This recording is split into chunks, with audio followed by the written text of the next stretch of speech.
Hey guys, welcome back to my channel. Thank you so much for joining me. Again, just to get out of the way, it is incredibly hot in the UK at the moment, as I did with last month's video. Um, it's 35 degrees at the moment, and I just really did not want to be in drag in this heat. I'll just be sitting there sweating everything off, so it just seemed like a complete waste of time. Just a huge thank you to all of you who liked, commented and shared. To all of you who are new here, welcome.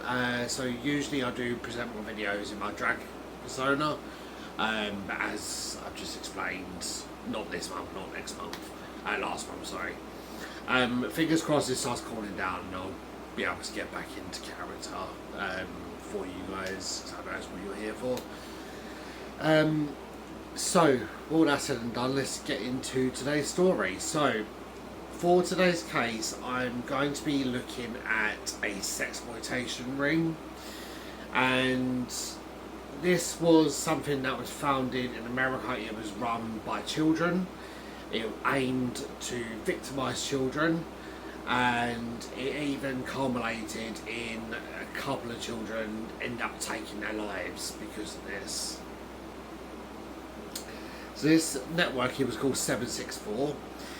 It was founded in 2021 via the Cult Network, and initially it ran as a site that was linked to terrorism and school shootings. Then eventually it began evolving into something a lot darker. The media described it as a satanic and neo-Nazi cult. It eventually evolved into distributing child sexual abuse material. It was involving kids torturing and killing their pets, animal crush videos, and coercion. The users would coerce child victims into sexually abusing younger siblings, like I said, obviously killing their pets, and eventually one child did eventually live stream their own suicide. But where did this all start from? Who began this network? So, this was very early caught on there. 764 it really early caught on with police investigators. They become really aware of it early in this inception, and they managed to track down an address in Stephenville, Texas. And the zip code of Stephenville's, or in the UK we would call it a postcode. So the zip code of Stephenville's in Texas was 764, which is where the group got its name from. In this address lived the Cadenhead family. Mostly the father and then a young man called Bradley Cadenhead. Now Bradley was 15 years old, and it was soon discovered through the investigation looking into the computers and the electrical devices, Bradley was the mastermind behind the whole operation. He was raised in a deeply religious household, and at 10 years old his parents later on divorced. His mother moves out, and apparently she begins partying a lot. She develops a addiction to alcohol. Bradley's schooling, this was marked by incidents of bullying, in which his classmates said he was an easy victim. He was said to have been a loner, and someone who didn't enjoy much in school or at church. Some classmates said that just before his arrest, Bradley would openly talk about bringing guns into the school. And eventually he drops out of school and becomes a recluse in his own home. He would initially play the game Minecraft, and it was during his forays into Minecraft he becomes initiated with a man who runs the Cult Network.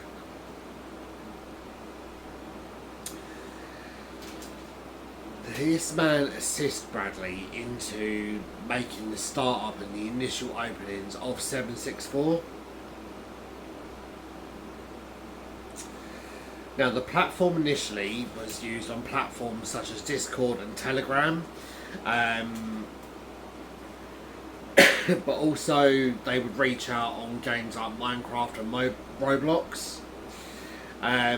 So if you're not sure what places like Telegram, for example, is a messaging app, it's very similar to WhatsApp, but with Telegram the messages are encrypted and they're very private, and usually people do use this to make new contacts, but as you see, you guys might remember the platform Kik.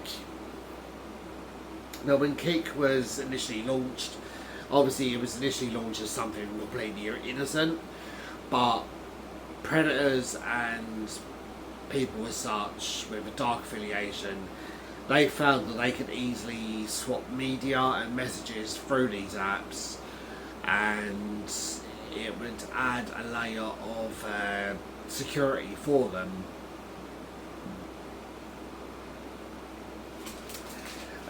Obviously, we know Minecraft and Roblox are two really popular games, really popular amongst children. Now, the target audience for 764 were children aged between 9 to 17. Other factors happen to be if the person identified within the LGBT community.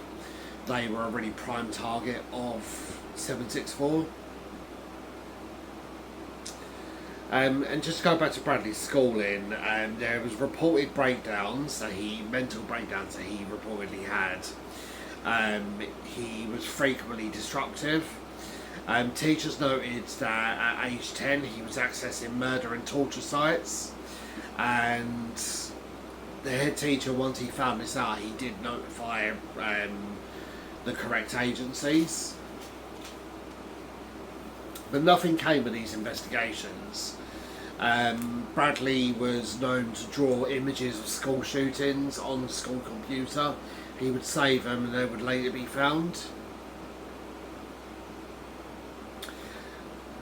Now, using 764, like I said, he would target children and teenagers from either the LGBT community, but also teenagers and children that had mental health conditions, marginalised backgrounds, so they're ones that are a bit more susceptible to this kind of thing. He and then a select few others that we're going to talk about in a moment, they would coerce the victims into sending inappropriate images of themselves and then distribute that out to other people. They would initiate and coerce the child into carving 764 on their skin and sending an image to that. I'm going to post up some images now. You see there's one image of a Barbie doll with 764 written on there. There's that image in blood that you can see.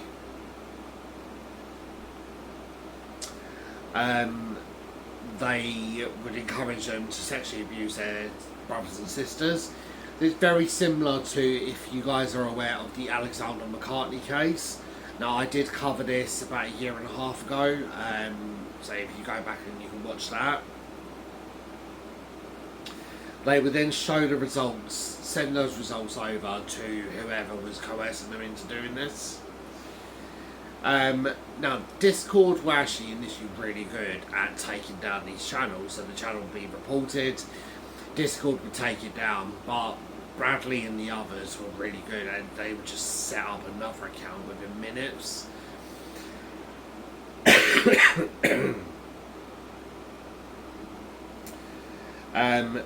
Other instances of abuse, the kid would have to film themselves flushing their head down the toilet. They would be taught into torturing and killing their own pets and torturing their siblings. One documented instance, a 13-year-old boy was coerced into ending his own life, and this was then live streamed onto the channel. And there was a couple of instances of school shootings where the perpetrator was a member of 764. Now, between 2021 and 2026, numerous arrests of people that were associated with the channel were made, and I'm just going to go through a list of these.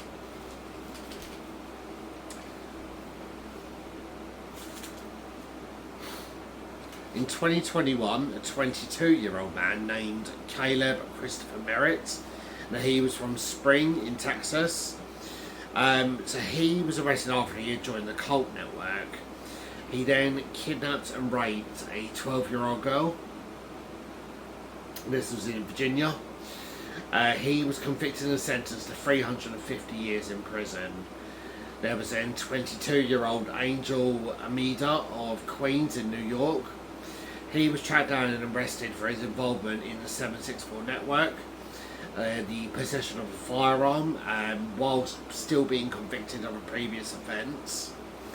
And it was through Angel's arrest that officers discovered 764 initially. That same year, an unnamed 15-year-old girl makes contact with an American man stranded in Kazakhstan. She coerced him into broadcasting self-immolation. If you don't know what that is the act of ending your own life by setting yourself on fire. I couldn't find any information because obviously she's been given anonymity because of her age. I couldn't really find a wonderful lot of information about that. 2023, a 17-year-old Nina Luciano, he was known as Tobbs. He live streamed an attack on an 82-year-old man in the previous March, and 2 weeks after that he stabbed a 74-year-old Romani woman. He did this to prove himself as a member of MKU, also known as the Manic Murder Cult. He was sentenced to 14 years imprisonment in August 2023. So obviously Bradley Cadenhead, who we've already spoken about, he was arrested in 2023. I'm going to get more into his kind of sentencing later. The founder of the cult group who inspired Bradley was found and arrested that same year. He was found guilty, but he hasn't been named. After Bradley's arrest, 764 was then taken over by a 21-year-old man named Francesco, and he used the name Riley. He was then sentenced to 3 years imprisonment for the production of CSAM, so child sexual abuse material.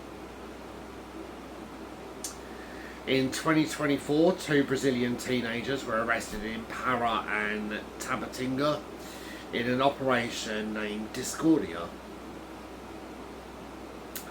2024, January of that year, 47-year-old Richard Anthony Rayner Densmore of Michigan, he was arrested for the possession of child sexual abuse material after being found to be a member of 764. He was known as Rabid, and he ran his own group called Sewer. So he's chosen a pretty appropriate names for himself. You know, Sewer is where he belongs. He's Rabid. Pretty appropriate. He was sentenced to 30 years imprisonment. In January 2025, Cameron Finnegan, 19, he was known as Acid. Now he was arrested in Horsham in the United Kingdom, where he was found in possession of a terrorism manual and child sexual abuse material. He was sentenced to 6 years imprisonment. At the time, another 4 unnamed British teenagers were arrested within connection of the group. In January 2025, Solomon Henderson, 17, he entered Antioch High School in Tennessee. he opened fire and killed one student and injuring another before taking his own life. On social media posts, he made several references to 764. There was a user called Tinajiro, a member of a wider 764 network, and he pled guilty to various counts of child sexual abuse material, racketeering and conspiracy to murder. Now, he groomed several minors into sending explicit images of themselves, and he conspired with other users to actually kill one of these children. There was 764 member Jack Rocker in Tampa, Florida. He was sentenced to 7 years for the possession of 8,300 images and videos of child sexual abuse material, and he had to pay restoration to his victims. There was a 14-year-old boy in Sweden who was arrested and convicted for stabbing a 55-year-old woman in Borås. As he was seen as a minor in the eyes of the Swedish law, he faced no punishment for this, but he was ordered to pay 160,000 krona to his victim. The University of Las Palmas de Gran Canaria received a bomb threat with links to 764 in 2024.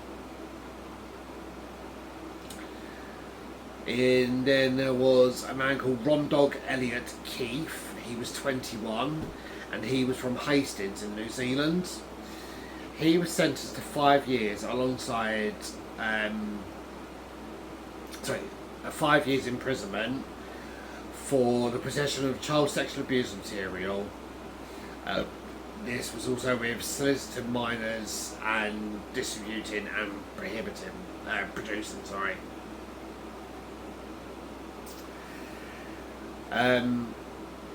He wanted to be seen as like edgelord, that was his words, by 764, and he planned to commit mass killings in mosques and shopping malls. He pled guilty to all 13 charges held against him. In 2026, the Royal Canadian Police issued a peace bond with a teenager involved in 764. Discord were taken to court by family members of a teen coercing to take his own life, and this was in Washington. I'm going to get into that a little bit later. July the 1st in the Philippines, Senator Risa Hontiveros said that 764 could have influenced the two suspects of the Tacloban school shooting on June 22nd of that year. This killed 3 students and injured 20 others. On July the 9th, Alexis Chavez, the leader of 8884, this was another sphincter group of 764. He was sentenced to 40 years for coercing children into self-harm, the distributing and possession of CSAM, and animal torture. He was 19 and from San Antonio in Texas. Okay, so obviously a very extensive list going into these people and their crimes, all linked to this one channel, run by children and targeting children. Now, just to jump back to Bradley for a moment, so he was previously arrested in 2018 for a school shooting threat, and this included several means alluding to dark mental health episodes and to links to a game called Nazi, which the slogan read, "Try not to come, you won't last more than 5 minutes." Bradley was sentenced to 80 years imprisonment for his part in creating 764. He's serving at the Estelle unit in Huntsville, Texas. In May 2026, somehow he was made eligible for parole. This was later denied. I'm assuming that parole officers just saw through him and just felt that he was still a danger to the community. With everything, his knowledge and his previous threats, they feel that it's not safe at the moment for the community if Bradley is at large. He's due again for parole in 2031.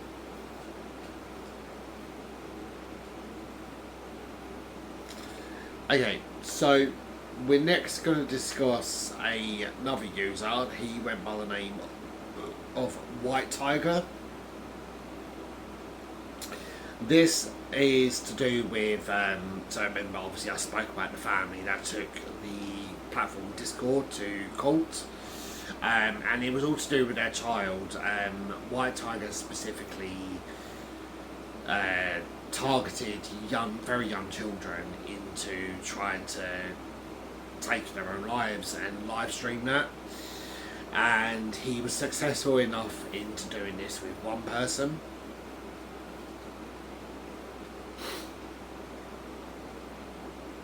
So in court he is known as Sharia J. He was born and raised in Germany, but he also has Iranian descent. He's been given some level of anonymity because of his age. Like obviously, once I go into detail of the person that he targeted, you're going to probably think that's unfair. But obviously, laws are different in and around every country in the world. They've obviously given him this level of anonymity in the hopes that he will change his behaviour. It might seem unfair to you guys, but at the end of the day I can only report on what I find.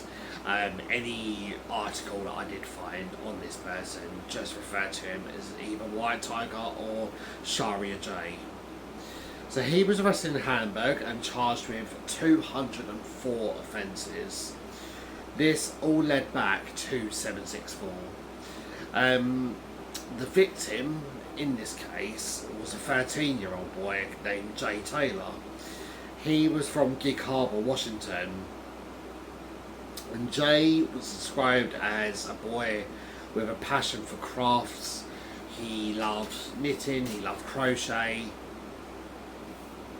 he loved painting. He was very that arts and crafts kind of child. His parents, they tried everything they could to limit his access to the internet, but kids nowadays are technically very tech savvy, and Jay found ways around his parents' limitations. And despite the parental controls, despite the bans, despite the limited screen time, Jay still somehow managed to be sucked into the world of 764. So his bedroom, like I said, it was littered with all his crafts, his painting and his knitting and crochet. And not that it's anything to do with what happened to him. But remember at the start of the video I said that the users specifically targeted children from that identified, or children and teenagers should I say, that identified with the LGBT community. So Jay was transgender. He was assigned female at birth and he later came out as transgender to his parents when he was 10. He began presenting in a masculine fashion.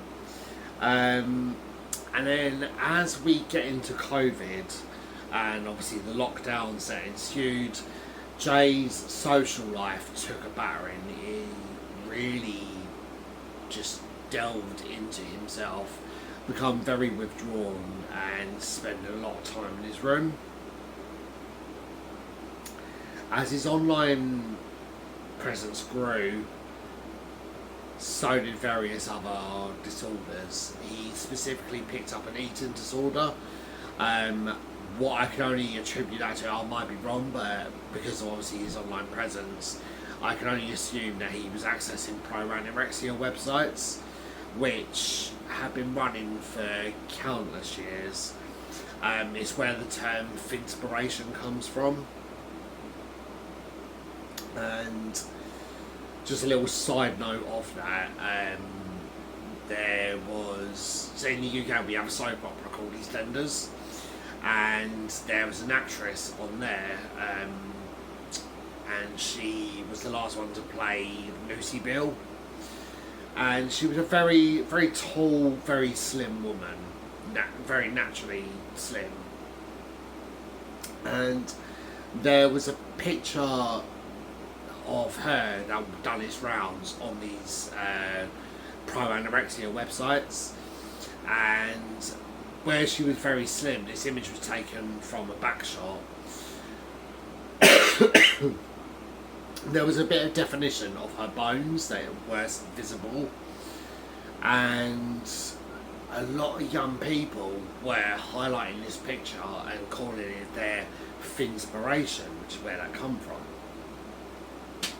And to this day, I mean, these pro-anorexia websites were really prevalent back in the 90s, even early 2000s, and coming up now into the 2020s, where, you know, body positivity is such a wonderful thing, and, you know, there's a lot of plus size people that are really proud of their bodies, as they should be.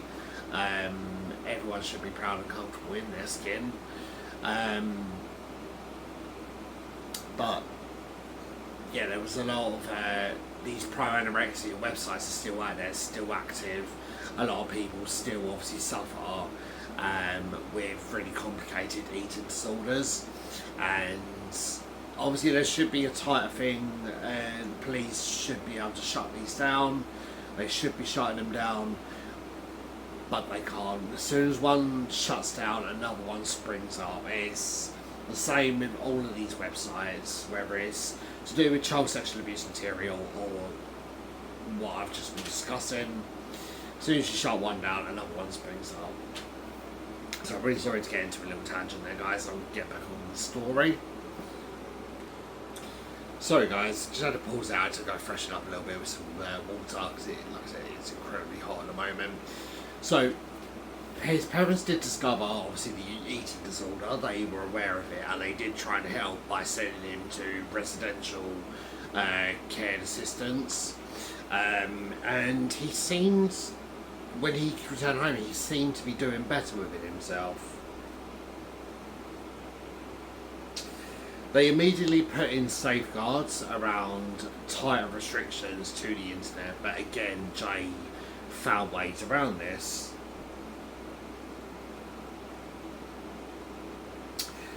Now, despite obviously the darker groups that he had accessed in regards of the eating disorder websites, he was also a member of LGBT friendly websites, and he made some friends through this, some online friends. Now, one of these was a 12-year-old girl from Northwest Europe, and this girl, she was later identified as a victim of 764. So, 16th of January 2022, Jay accessed a Discord group for LGBT plus children. He was initially contacted by a girl, like I said, from Northeast Europe. Sorry. She was aged 12 years old. Now, she had been targeted by White Tiger, so Sharia J, and they have been in discussion for months. She was routinely harassed for child sexual abuse material, and she sent over images of herself. She self-harmed, she abused siblings, and eventually White Tiger was coercing her into taking her own life, and sending that video over to him, or live streaming it, sorry. Now, she refused to do this, and she put up such a fight that White Tiger basically said to her, okay, well, if you're not willing to do it, then I want you to go out and find me someone who will. And And she does. She makes contact with Jay in January.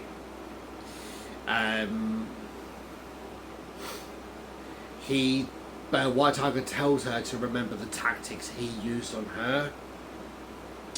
And by the early hours of the 17th, this girl, she convinced Jay that she would join him on a suicide pact that could be live streamed to White Tiger. It was organised for a time that White Tiger could watch, and Jay chose his spot, the girl chose her spot. He chose the car park of a local grocery shop. Now, according to investigators, it was actually never in the girl's plans to end her life. And Jay himself, he spoke to her and said that he didn't really want to do this because he had some really good things coming up in his life, some really positive things that were going to happen. But she eventually just wore him down.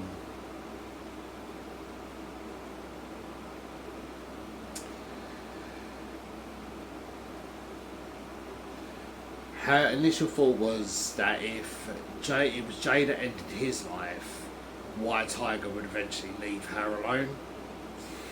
And so Jay, he goes to the car park, sets up his phone, and bearing in mind, obviously this was on Discord that he's communicating, but there's a separate chat room that's opened on Instagram. And the live streaming of Jay's suicide was live streamed on Instagram.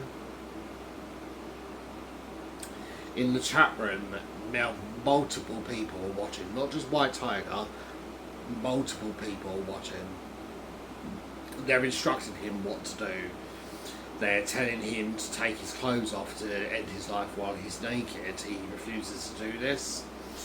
He does eventually hang himself from a nearby tree, and he's found several hours later.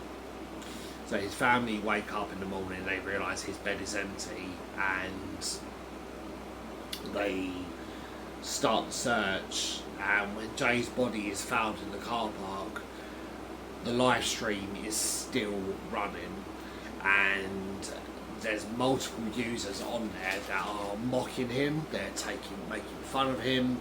They're making fun of his death and the way he did die.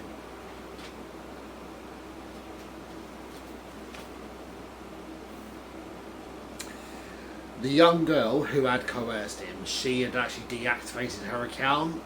So initially her messages had disappeared.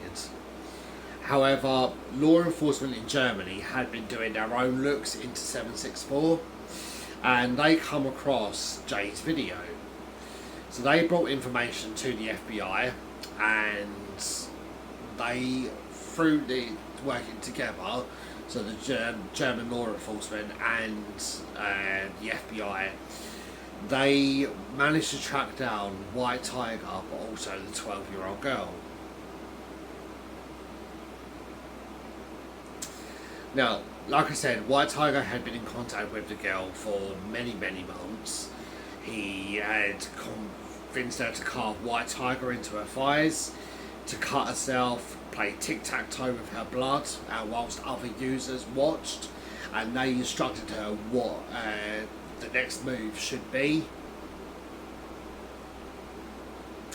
In court, White Tiger, or Sharia, he faced over 200 charges relating to the offences involving 30 children. His representing lawyers have argued that the murder charge is legally unprecedented and unfounded. However, reporting, because of his age, is very limited, and this is just due to him being a minor. The 12-year-old girl, when she was spoken to and tracked down, she did show deep levels of remorse for her part in this.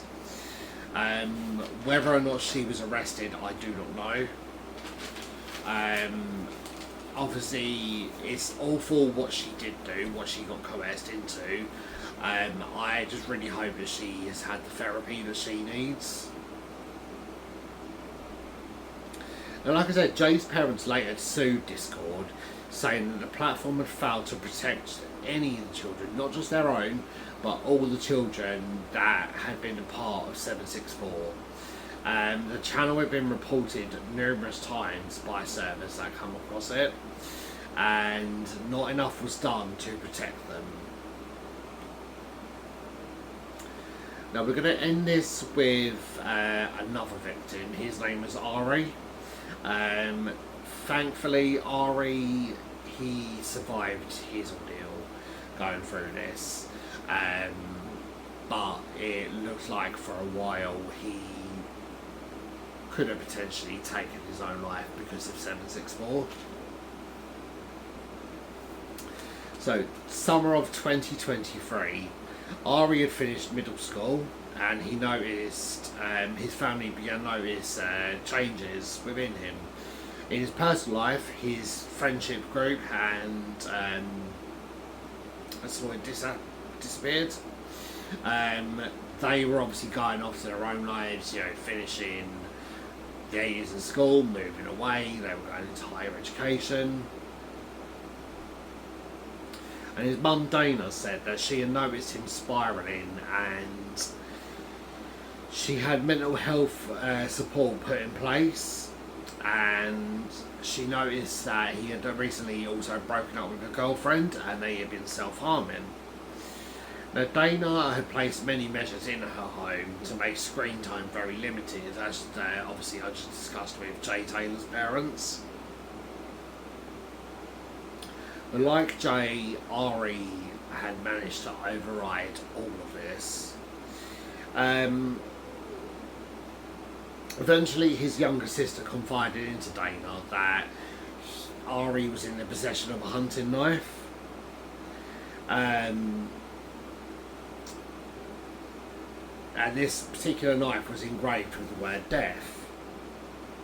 Dana was worried that he was going to be a school shooter due to some lyrics that he was listening to into his favourite band. So Ari was a massive fan of black metal and death metal. And I'm not going to correlate that, because obviously it's been proven that these things don't happen just because a particular person is a fan of something. Just because there's obviously some parts in a song lyric or some parts of the film that correlate with true life events, it doesn't necessarily mean that that particular thing was the thing to blame, if that makes sense. So if you cast your mind back to the Columbine school shooting in 1999, there were two things that were to blame for that, and that was the band Marilyn Manson, their lyrics, but also the film Scream was to blame for that. And even down to what happened with James Bulger, which is a really, really infamous case in the UK. The film Child's Play 3 was partially blamed for that, but also around the same time that James Bulger was murdered, there was another really big case in the UK of a 16-year-old girl called Susan Capper, and her murder was linked to the Child's Play films, mainly from a song that was played to her while she was being tortured. But investigators that looked into these crimes, they said that they couldn't find any correlation between the crime and the media. So I don't really like it when people do try and blame film or song lyrics to an actual tragic thing that happened in real life.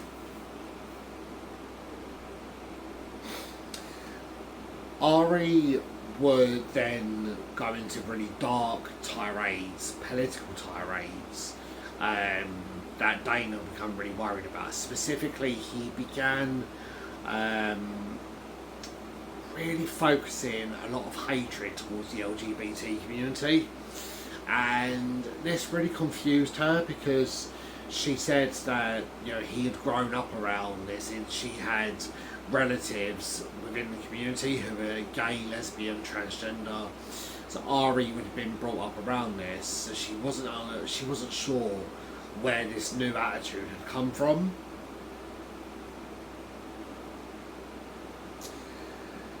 Later on down the line, he is then admitted to hospital. Dana is told that he was a medium to medium high risk of ending his own life. During an examination, it was discovered that he'd been self-harming on his back and thighs, and most of these were symbols that were carved by a knife. It turned out that Ari had been targeted by 764, and he was being instructed to carve these symbols into his body and then send over images. Despite Ari revealing suicidal thoughts, the hospital then refused to send him home. So they tried to send him home with a placement in a treatment centre in 4 to 6 weeks. However, Dana refused, and she said, "You need to send him away now." She fought hard. Initially, the hospital were reluctant to help, but she really fought for her son. She knew this wasn't him, this wasn't her boy. She knew that something had happened. Eventually, the doctors agree. He is then sent away. She goes through his phone and she finds all the images he had been taken of his self-mutilation. Also, nude images of himself that he had been sending out. And obviously, bearing in mind, excuse me, he was 17 at the time. In the eyes of the law in the US, or some states in the US, he would still be classed as a minor. She found chat groups on Reddit and Discord, links to Gore websites. Going through the chat, she discovered users encouraging Ari to carve the symbols on his body and show proof. Like I said, she found numerous naked images of himself showing the self-harm. And eventually she managed to get all this shut down. She managed to protect her son, get him the help that he needed. Ari thankfully was able to make a full recovery. So I really hope that he is thriving wherever he is in the world. I really hope that the family have managed to make a recovery and offer the support that Ari desperately needed. In all, over 800 parents have written open letters to Discord, to Minecraft and to Roblox to help him in shutting 764 down. But as of July 2026, 764 is still in operation. The FBI have also written an open letter to parents in helping spot the dangers, as this case involves children. So they want parents to work and watch their children very closely. If I can give you parents one piece of advice, if you are a parent watching this, no matter how innocent Minecraft and Roblox seem to you, because it has that chat feature, I would urge to maybe let your child, if you are going to let them play this game, play it in a room where you're visible to it. Have the open door policy. I would urge, obviously, a limit on the screen time, so obviously if they're in their room they can't have a screen. As you've seen, like I said, obviously Minecraft and Roblox seem really innocent, but predators will always find a way to get into your home. So that, if you are a parent watching this, that's the only advice that I can really give you. Don't have to listen to me, but I really hope you do. So that is everything I've got for you guys today. Thank you so much for watching. If you can do me a favour, just like, share and comment on this video. I always read your comments and I always get back to you guys. Thank you for bearing with me and thank you for looking at this cracked mug. Next month I will hopefully be back as Scylla.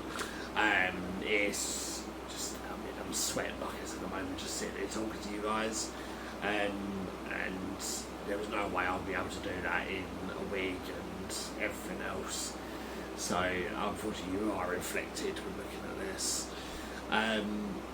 But again, just a huge thank you, and please stay safe, and I'll see you real soon for the next true crime story with Silhouette.